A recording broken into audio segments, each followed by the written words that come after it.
6 de março de 1998. Boa noite, Zê. O seu programa de entrevistas está começando.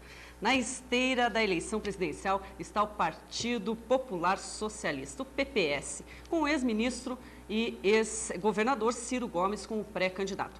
Hoje nós vamos conversar com alguns integrantes do PPS local. E estão aqui o Márcio Ferreira, que é coordenador do PPS em Ponta Grossa. Certo? Boa noite. Obrigado pela sua presença. Aqui à minha direita eu tenho o Divonzio Dutra, que também é coordenador do PPS em Ponta Grossa, e o Wagner Menezes, que é também coordenador dessa comissão provisória municipal do partido. Bom, eu quero começar sabendo um pouquinho o que é, afinal de contas, né, o PPS. Wagner, o que é o PPS, como que ele surgiu em Ponta Grossa, como que ele está surgindo, como você está sentindo ele em Ponta Grossa? Primeiramente, Zé Cris, uma boa noite a todos os telespectadores do Canal 2, especialmente do Programa Z. O PPS é uma opção nova para a comunidade de Ponta Grossa, uma opção partidária. É um trabalho novo que nós temos ideia de colocar à disposição, principalmente do eleitorado, com o objetivo claro de modificar a política de Ponta Grossa, de modificar o pensamento crítico das pessoas que participam diretamente da política em Ponta Grossa. Você acha que ele seria, então, uma alternativa ao Ponta Grossense? Exatamente. Assim como a candidatura do Ciro Gomes se coloca como uma alternativa a tudo que está aí, o PPS de Ponta Grossa também quer entrar nesse caminho e se colocar como uma alternativa de poder para Ponta Grossa também. Certo. Muito bem. Ontem, quinta-feira, o Ciro Gomes, candidato do PPS à presidência da República, esteve em Ponta Grossa e falou exclusivamente para o Programa Z. Nós vamos ver, então, essa entrevista com o Ciro Gomes. Dizem que o senhor tem algumas ideias muito avançadas para um país que é conservador. O que o senhor acha disso? Olha, eu tenho tentado manipular opiniões que são muito serenas. Eu não sou militante de costumes, eu não quero amoldar comportamento de ninguém. Agora, nessa luta política, você tem adversários que criam intrigas. E foi feito um conjunto de perguntas provocativas para mim, mas eu tenho muita leitura, muita segurança e não sou hipócrita. Por exemplo, perguntaram qual era a minha opinião sobre monogamia. Não cabe opiniões subjetivas sobre isso para quem lê. E a antropologia cultural tem respostas claras, que foi a que eu reproduzi. É que a monogamia é uma instituição cultural, que varia de civilização para civilização. A nossa civilização optou pela monogamia, tem suas compensações. A civilização pan-árabe, muçulmana, conservadora, adotou pela família poligâmica. Isso não é um juízo de devassidão, de depravação de costumes, de bacanal. Isso é uma reflexão séria, equilibrada, em cima de uma provocação que não me interessa. Eu quero falar sobre emprego, sobre saúde pública, sobre educação. O senhor acha que o seu eleitorado ele tem condições de compreender isso, de separar isso? Tem. Agora, eu não sou um hipócrita. Claro que as minhas opiniões, algumas delas, as pessoas ficam contra, furiosamente contra. Mas por isso eu vou o quê? Vou fazer de conta que eu sou uma gosma que vai fazer uma opinião mentirosa para cada grupo porque estou precisando de voto. Eu sou outro tipo de político. Eu falo as minhas opiniões. Quem vota em mim conhece as minhas opiniões. Quem não vota em mim eu tenho o maior respeito. E respeito a opinião de todo mundo. Alguns economistas dizem que a globalização, na verdade, vai acabar ampliando a exclusão social. O senhor acha que isso é verdade? É verdade, a globalização é um jogo de vanguardas produtivas, vanguardas sofisticadamente modernas, tecnologicamente, que trabalham em mega escala, portanto tem preços muito baixos e fundamentalmente vanguardas que se financiam no juro mais barato de qualquer lugar do mundo. Enquanto o setor intermediário da economia, que caracteriza a economia brasileira, por exemplo, tem atraso tecnológico, trabalha em pequena e média escala e tem problemas graves de financiamento local. Essa competição, se não for mediada, destrói toda a base produtiva do país. Certo. A gente ouve no discurso hoje da UDR a paz no campo e ouve no discurso do MST uma tentativa, alguns do MST dizem que, na verdade, a reforma agrária deve ser inclusive em terras produtivas. Qual a sua opinião sobre o assunto? O senhor não tem a impressão que, na verdade, as pessoas tentam um jogo de mocinho e bandido, cada um tentando puxar para o seu lado essa característica de mocinho? É isso, o papel de um homem de Estado não é se situar preferindo grupos tais ou quais. O papel do magistrado é ser justo. E o justo no Brasil é fazer rápida, objetiva e massivamente uma reforma agrária. Na direção do latifúndio, reprimir toda e qualquer é egoísmo, abuso, evasão fiscal, violência. E do lado das instituições que organizam os trabalhadores sem terra, também tratar-lhes com respeito, mas tratar-lhes obedientes à lei. A violência, a invasão, não pode ser feita como argumento ainda de uma causa justa. O senhor falou que deveríamos ver um paradigma diferente do neoliberalismo. Qual o paradigma do PPS?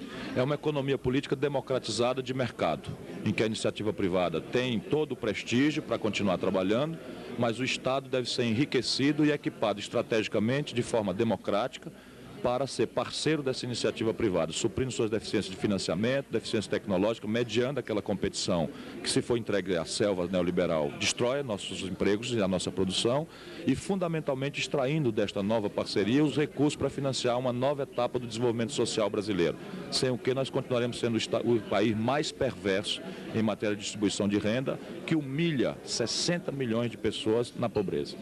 Certo. A educação é um dos carros-chefes do governo atual.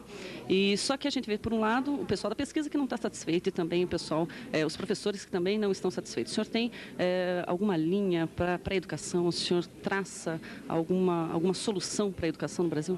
Esse governo especializou-se na conversa fiada e na propaganda enganosa. Você tem aí uma brutal propaganda na área da educação que substitui um vazio de ações concretas. Para não dizer que não há modestos avanços, há. 2. Aumentou a matrícula das crianças de 7 a 14 anos. Isso é uma tendência que está acontecendo há muito tempo, mas esse governo não praticou nenhuma contradição nisso. 2. A taxa de analfabetismo caiu discretissimamente, mas caiu. Não seria honesto dizer que esse governo aumentou a taxa de analfabetismo. No mais, a educação brasileira está destruída. Nós perdemos 30% dos melhores professores titulados das nossas universidades no terrorismo dessa reforma. A proposta para a educação só vai acontecer de forma correta, séria, sem mentir, como todo político mente, reproduzindo esse discurso vazio de educação, se nós avançarmos para o novo marco do financiamento do Estado. Nós estamos gastando R$ 147 por aluno ano na escola básica e precisamos gastar R$ 300 por aluno ano. Sem isso, não há como fazer educação que preste, não há como remunerar com dignidade o professor, não há como exigir do professor que ele se treine, que se requalifique, que os paradigmas pedagógicos possam ser transformados. Essa é a minha proposta. O senhor é otimista? Eu sou otimista, mas não sou louco. Quer dizer, o Brasil tem toda a matéria-prima para a gente afirmar uma boa solução. Mas do jeito que as coisas estão indo, não vai cair do céu, não. Eu sou um otimista realista.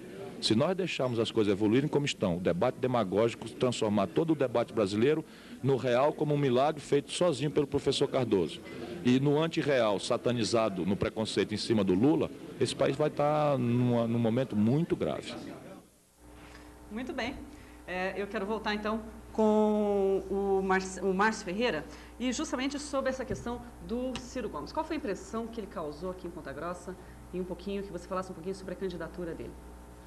Eu acho, Zé Cleice, que a impressão foi da melhor das possíveis. O Ciro Gomes apresentou seu currículo, ele foi prefeito, ele foi deputado, ele foi governador e foi também ministro da Fazenda. Enquanto ele exerceu esses cargos, ele sempre demonstrou muita segurança, honestidade. Então ele tem um passado limpo e honesto. E outra, ele é uma pessoa preparada, que tem condições de concorrer, ganhar e presidir o Brasil, nos levando a uma economia moderna, tornando o Brasil o país com o respeito que ele merece na economia mundial. Ele disse que o PPS seria uma alternativa ao governo, né, ao PSDB, aqueles que não querem votar nem no PSDB e nem no PT. Né? Você acha que realmente o PPS pode crescer a nível nacional sob essa sigla, quer dizer, de um partido que é, na verdade, uma alternativa? Eu acho que sim. O partido, apesar de ser um partido pequeno no momento, eu gostaria de lembrar as eleições em que quando o Collor se elegeu, ele se elegeu pelo PRN, que era um micropartido. Mas o Ciro Gomes tem uma proposta para o povo brasileiro. Eu acho que ele é melhor do que o Lula e melhor do que o Fernando Henrique pelos seguintes pontos. Enquanto nós temos uma proposta atrasada, arcaica, como a do senhor Lula, e outra do senhor FHC, que nos prometeu uma série de coisas, e no primeiro ano, após a eleição, nós estamos aguardando, no segundo ano nós estamos aguardando, no terceiro ano nós estamos aguardando, ele é uma pessoa séria e tal, mas é o quarto ano e nada acontece. A economia está estagnada, muitos setores estão quebrando e o presidente continua aí se fantasiando de Princesa Isabel na Inglaterra. Então, quer dizer, nada acontece. Então, o Ciro Gomes é uma pessoa que já demonstrou capacidade, já está com um plano de governo, um plano para o Brasil, é uma pessoa que tem credibilidade e que está expondo esse plano às pessoas. Quem gostar, quem acreditar, que vote nele, que com certeza nós estaremos apoiando uma pessoa séria, honesta e que vai nos trazer um horizonte. Ok. Bom, o Ciro Gomes fez duras críticas ao governo, né, de Fernando Henrique Cardoso. Inclusive, ele disse que o governo não está tomando as medidas necessárias para evitar a dívida interna, né, sacrificando até mesmo o crescimento do país. Eu quero saber, Edivonso, de você. Qual que é a sua opinião sobre isso? Bem, em primeiro lugar, boa noite aos telespectadores. Agradeço a Zaclis por esse convite para que possamos discutir algumas ideias, não só de nossas propostas com relação a esse novo partido que está surgindo aqui na nossa cidade, mas principalmente para você discutir um pouquinho de economia. Bem, atendendo a sua indagação, veja bem, nós, de origem, nós éramos um país extremamente agrícola. Nós levamos aí 30 anos para industrializarmos o nosso país. Basta você lembrar o modelo de substituição de importações levado a efeito desde o início do ano de 1945. Em 30 anos nós passamos a ser a 15ª nação mais industrializada no mundo. Isto foi até 1975. De lá para cá, pouco se cresceu. E o que está ocorrendo hoje com relação ao Plano Real especificamente? É um plano que deu certo, mas que na realidade, quando foi levado a efeito, este deveria, num prazo máximo de 4 meses, ou entre 4 e 6 meses, sofrer determinados ajustes, o que na realidade não ocorreu. E estes ajustes, se não forem efetuados em tempo hábil, pode ter certeza, vai comprometer o sucesso do Plano Real. Ok. Muito bem, você pode participar pelo 223-7122. Hoje o programa Z então está falando sobre o PPS. Nós vamos para o intervalo comercial e voltamos em instantes.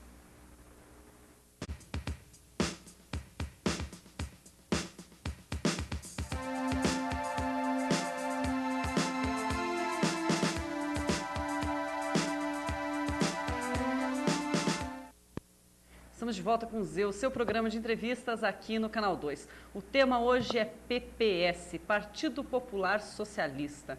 E estão aqui conosco 3 integrantes dessa comissão, né, do partido. E o Ciro Gomes falava também sobre economia política democratizada. Edivonso, o que isso quer dizer? O que ele quis dizer com isso, com essa economia política democratizada?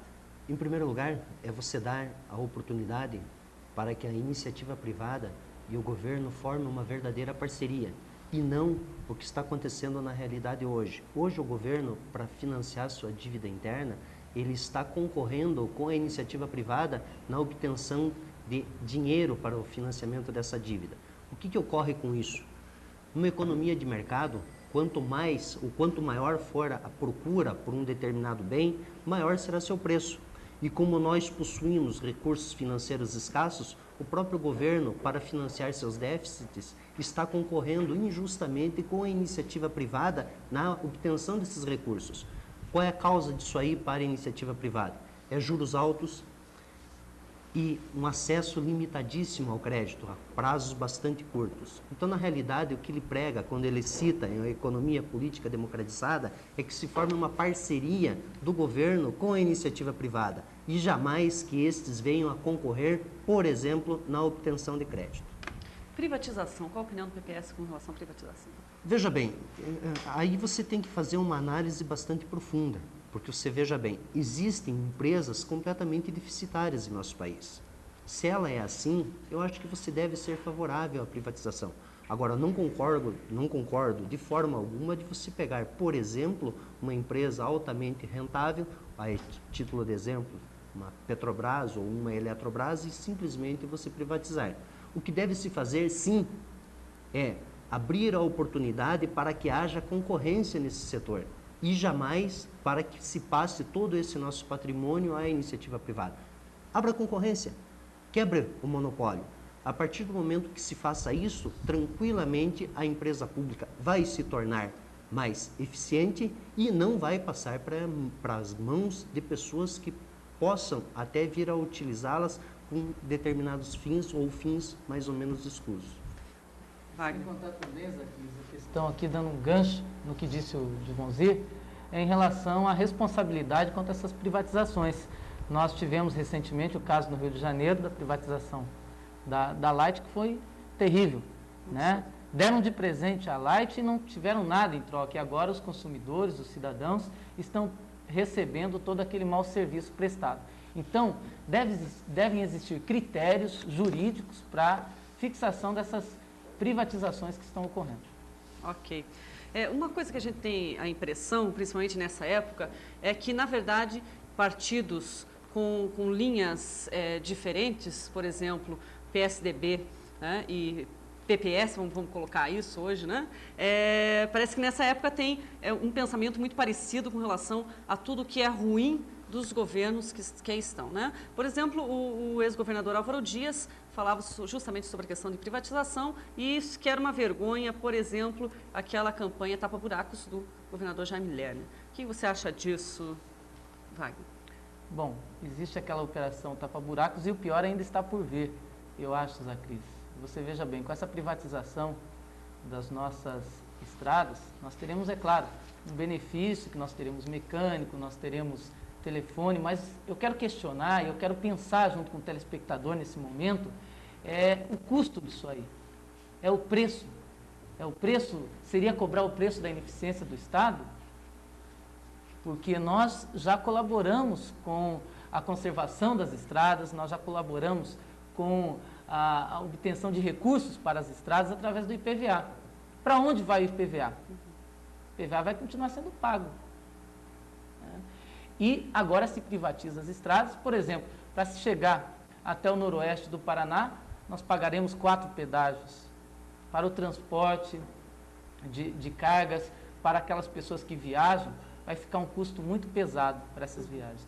Então, o que está ocorrendo no Paraná aí é preocupante realmente em relação a essas privatizações. É o que eu falei na pergunta anterior, que eu peguei um gancho com o Divonzir. De repente se criou, né, a mania, o costume de se dizer que toda privatização é boa. E não é bem assim, não. Devem existir critérios e a população tem que participar mais diretamente dessas negociações que são feitas para essa privatização.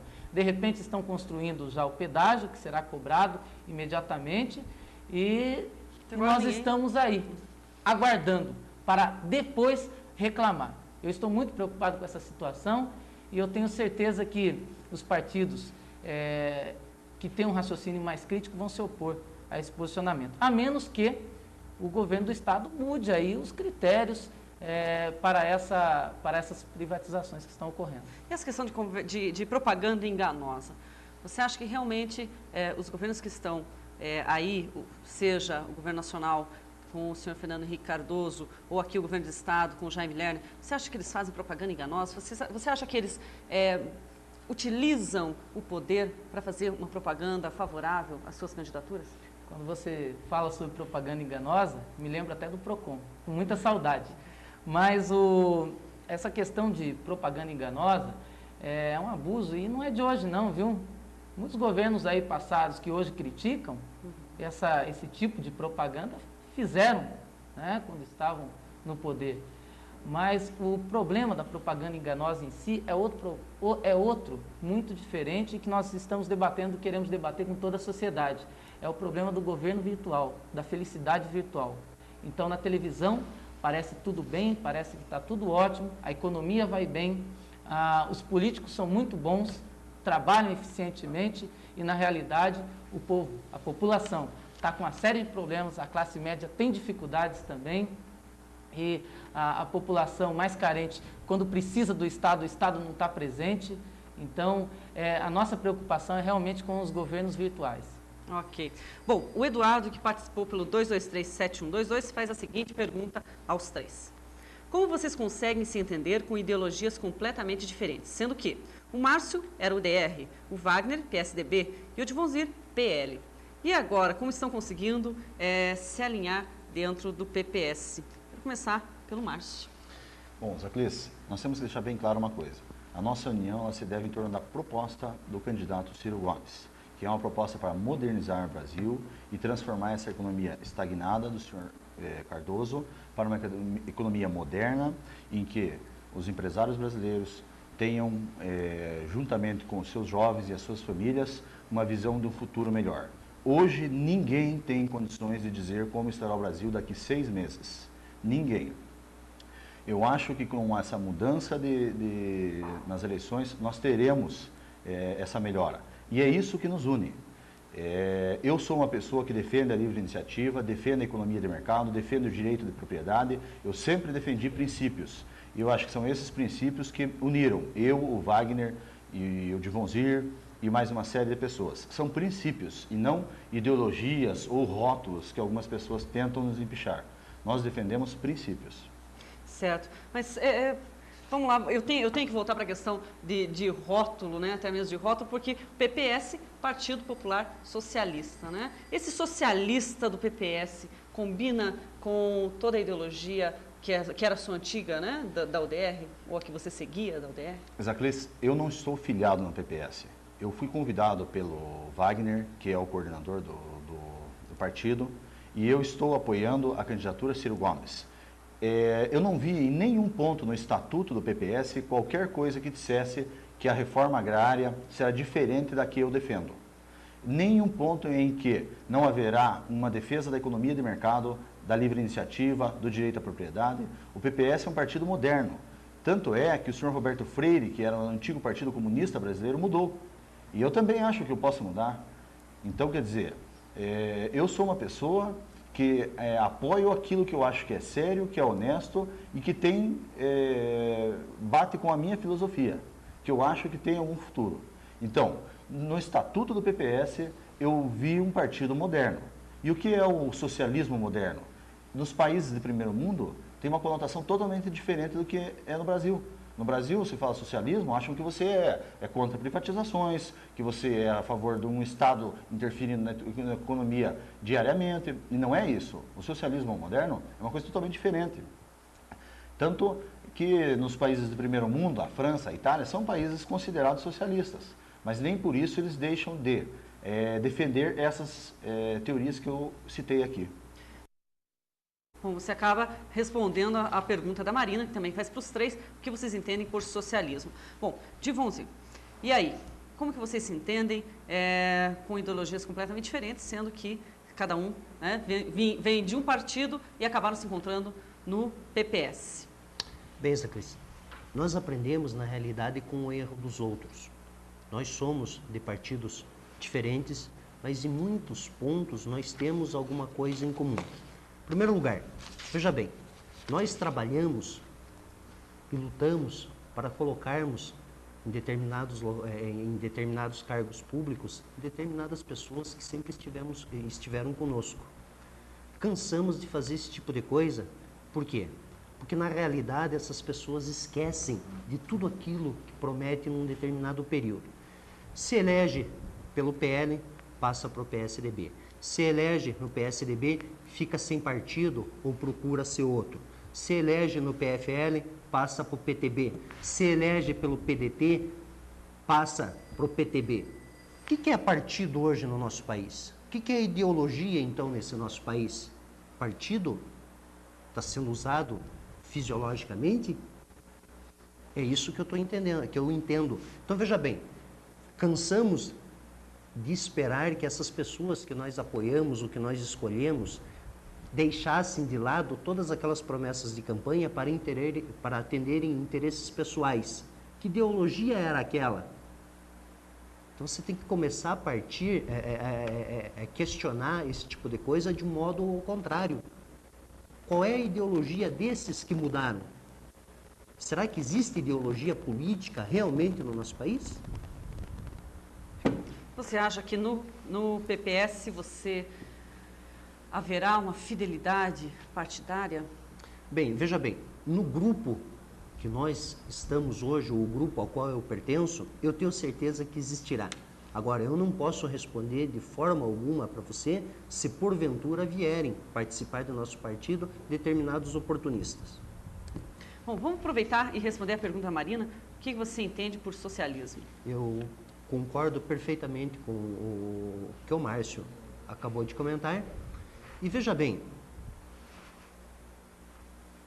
hoje é muito difícil você tentar explicar algo do lado socialista, porque as pessoas diretamente ligam esse termo a histórias, a governos anteriores, a governos de outros países que vieram enfim, desaparecer o regime. Socialismo, eu acho que é você voltar um pouquinho mais para o lado da tua sociedade. Não é mais você voltar àquelas ideias antigas e retrógradas, características daqueles que muitas vezes se rotulam como de esquerda. Tá? Então, na realidade, para mim, socialização é tornar acessível a todos os meios que dispomos. Ok. Wagner, você, PSDB, né, e acabou saindo do PSDB, era uma figura que a todos nós que trabalhamos com política parecia que deslancharia no PSDB e acabou, de repente, saindo, né, do partido. E como que você se vê, então, com todas essas pessoas, né, diferentes dentro do PPS? Eu acho que é um bom sinal. É um sinal que a sociedade está mudando. A sociedade que é um sinal que nós estamos deixando de lado picuinhas históricas e nós estamos preocupados com a situação atual, tanto do Brasil como de nossa cidade. Eu acho que aquele que fica parado no tempo, ele tende ao fracasso. Eu acho que nós precisamos nos modernizar, tanto a sociedade como nós todos. E é um caminho novo, porque não podemos deslanchar o PPS também. Certo. Você acha que essa questão de fidelidade partidária, você concorda com o Dimonzir, que na verdade aquele que se elege por um determinado partido não pode mudar de partido enquanto está exercendo o seu cargo? Concordo perfeitamente. Isso até eu acho que deve ser incluído na próxima lei eleitoral, já está em discussão no Congresso Nacional e concordo perfeitamente. Quanto à mudança de partido, se diz, tem um ditado na política, aqueles que não estão à vontade, que se retirem. Eu me retirei e estou muito contente agora, iniciando um trabalho que há muito eu sonhava fazer. Ok. O que você entende por socialismo? Socialismo, bom, você pode ir por vários ângulos, você pode buscar a palavra socialismo em vários ângulos. Se nós formos buscar historicamente, ele vai ter uma conotação. Agora, se você tiver uma conotação atual de socialismo, você vai ver que aquelas ideias antigas que deixaram de existir foram sobrepassadas pelo socialismo da seguinte forma: de um governo voltado para a distribuição de renda, de um governo voltado para o social. Um governo voltado para o social é o seguinte, nada mais é do que o Estado ter a sua preocupação voltada para o desenvolvimento social. Não promover a distorção entre as classes, mas a aproximação entre elas. Ok, muito bem, nós vamos para mais um intervalo comercial. Você pode participar pelo 223-7122. Voltamos já.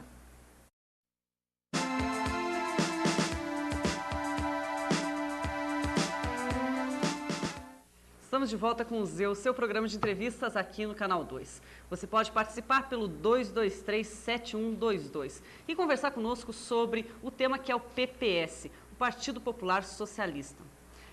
E a seguinte pergunta que a Vânia Aparecida da Luz fez, eu vou colocar para o Wagner. Ela fez para todos, quero que cada um dê a sua opinião. O que os senhores acham do governo Joselito Canto? Wagner, você que fez parte desse governo, né? Você que participou ativamente. Por favor, o que você acha do governo? Bom, eu acho que, antes de qualquer coisa, não é porque eu deixei o governo que eu vou passar a criticar inconsequentemente e irresponsavelmente. Eu acho que no governo Joselito existem coisas boas e existem coisas ruins. Uma das coisas boas que eu gostaria de citar é o trabalho que vem sendo feito pelo Coronel Carvalho na área da criança, na área social. O governo Joselito tem uma preocupação com a área social, mas existem alguns critérios, os fins são importantes, porque são preocupados com a população mais carente. Agora, os meios é que nós precisamos questionar e discutir como estão sendo feitos, como estão sendo realizados. Então, eu ponho um adendo nessa questão. E outra coisa que eu gostaria de deixar claro também em relação à programação. Eu acho que o governo Juscelito ele tem que ser mais programado, com mais projetos, dar sequência aos projetos. Mas esse é uma coisa que eu não gostaria de entrar diretamente, porque eu fiz parte há pouco tempo e agora estou em outro partido. Quando você estava no PSDB, você estava insatisfeito, claro, quer dizer, por isso que você saiu, né? Muitas pessoas que continuam no PSDB estão insatisfeitas com o governo Juscelito Canto ou não? Não, mas eu não estava insatisfeito diretamente com o governo Juscelito Canto, que esse é um outro assunto. Quando eu falei que estava insatisfeito, era em relação também não aos companheiros do PSDB, mas em relação ao motivo que eu tinha me filiado ao PSDB. Por exemplo, eu tinha me filiado ao PSDB porque gostava muito do senador José Richa e porque era um partido social-democrata. Aonde está o senador José Richa hoje? Aonde está o deputado Euclides Scalco, com quem eu me afinava politicamente? Onde está o Rubens Bueno, com quem promovi diversos cursos de formação política? Não estão mais no PSDB. A questão da ideologia social-democrata. Hoje nós vemos aí o Fernando Henrique Cardoso com uma política eminentemente neoliberal e com uma problemática. Esse governo de alianças, de fisiologismo, não coadunam com aquilo que eu aprendi a ler nos estatutos do PSDB. Então eu não poderia continuar defendendo uma proposta que eu tinha deixado de acreditar. Deixado de acreditar não na ideia central, mas em como foi operacionalizada aquela ideia. Okay. Infelizmente, o PSDB no governo federal caiu na mesmice dos outros governos passados. Certo. O que você acha, Márcio? Qual no caso, na questão do governo Juscelito Canto, o que você acha do governo Juscelito Canto? Eu acho que a gente tem que dividir em duas. A instituição do prefeito e o prefeito em si, como pessoa. Como pessoa, é uma vergonha. Como prefeito, ele esqueceu das pessoas que votaram nele, que são as pessoas humildes da cidade. O prefeito abandonou a mensagem que as pessoas passaram para ele e não tem sido fiel. Os seus secretários, metade é puxa-saco, metade não quer nem saber, só quer saber do seu salário no final do mês. A Câmara dos Vereadores, mais da metade, eu acho, é preguiçosa e é conivente. Nada faz, não cobra, não corre atrás, só se preocupam também com os seus salários. Então o governo Juscelito Canto, no meu modo de ver, fracassou já no primeiro ano e eu acho que não vai conseguir fazer nada de bom pela nossa cidade, infelizmente. Porque eu também achava que ele seria melhor, mas infelizmente ele não está fazendo nada de bom. Até pelo fato de que ele pegou a prefeitura quebrada. A gente viu que o negócio entregaram na mão dele de uma maneira... estava uma calamidade pública a prefeitura. Agora, eu, se fosse professor, reprovaria o governo Juscelito Canto até o momento. Eu espero que ele volte atrás e pense nas pessoas humildes, nas pessoas simples que confiaram nele e votaram nele. Ele refaça esse secretariado que está, em Minas Gerais, uma vergonha e que ele cobre mais desses vereadores que também têm sido de um nível muito baixo. Eu reprovaria esse governo. Quando você fala em secretariado, a gente tem uma pessoa que fez parte, né, com você na UDR, a Sandra Queiroz, que hoje é secretária da Agricultura. O que você acha do governo da Sandra? Eu até agora não sei o que a Sandra está fazendo lá, porque a Sandra apoiou o Plautinho, como eu. Então eu acho que ela deveria estar do outro lado. Eu não sei os motivos que levaram a Sandra a integrar esse governo. Nós tínhamos um discurso contrário ao prefeito Juscelito Canto, respeitando a liderança que ele tem até hoje, mas eu até hoje não entendi essa indicação da Sandra. Ela não foi indicada pela sociedade rural, ela não foi indicada pelo nosso grupo de agricultores. Eu não entendo a situação, o fato dela ser secretária. Eu acho que a Sandra é uma pessoa séria, uma pessoa honesta, pode fazer um bom trabalho, é uma senhora líder entre as mulheres, ela pode fazer muita coisa boa pela nossa cidade, mas foi, para mim, uma surpresa o fato da Sandra ter sido indicada e assumir a secretaria. Você acha que a política, às vezes, abriga muito estrelismo ou muita vaidade, pessoal? Com certeza, com certeza. E eu acho até, mando um recado para a Sandra, porque eu sou amigo dela, eu acho que ela vai entender o meu recado. Eu acho que ela tem até que tomar um cuidado quanto a isso. Eu acho que ela sempre foi trabalhadora e eu acho que ela deve batalhar muito para que ela seja sempre aquela Sandra que eu conhecia. Agora, eu acho até que ela subiu um pouquinho na cabeça dela. É bom ela rever essa pergunta sua. Eu acho que é muito boa para que a Sandra dê uma analisada sobre isso também. Divonzi, respondendo a pergunta da Vânia Aparecida da Luz, o que os senhores acham do governo Joselito Canto? Qual que é a tua opinião? Vânia, com sinceridade, dos 5 últimos prefeitos, ou dos 5 últimos que ali estiveram na prefeitura, com certeza eu afirmo para você, é o pior de todos. E não se assuste não, vai ficar pior ainda. Por quê? Analise o seguinte, aparece uma oportunidade, por exemplo, de recursos do governo do estado virem a Ponta Grossa. O governo, através de sua Secretaria de Esporte, planeja a construção de 11, 12 ou 13 mini ginásios de esporte em Ponta Grossa. Em sã consciência, com as dificuldades que a prefeitura está passando, você sabe quanto custa você manter a estrutura desses 13 mini ginásios? Quantas pessoas ele vai empregar para manter cada um desses 13 ginásios? O que adiantou ele ter demitido aquela série de pessoas aí há 1, 2, 3 meses atrás? Falta planejamento na prefeitura, muito mal assessorado, não existe um plano definido e, por outro lado, o que é mais grave, existe também a pior Câmara Municipal que Ponta Grossa já viu, porque é conivente, porque fecha todas com ele. Qual é a pessoa que, antes de entrar lá, ou melhor, quais são as pessoas de oposição quando da eleição que hoje continuam opositor a ele? Garanto para você que você vai chegar em 2, 3, no máximo 4 pessoas. As demais estão com ele. É o fisiologismo que o Wagner se referiu, a política de aliança, a política do favorzinho.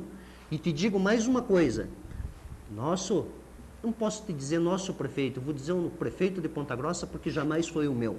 Ele vai manter a média de um escândalo a cada 3 meses até o final do seu mandato. Ok? Bom, Ana Cláudia, falando em escândalo, Ana Cláudia faz a seguinte pergunta: qual a posição do PPS no caso do escândalo do prefeito? Márcio. É uma vergonha.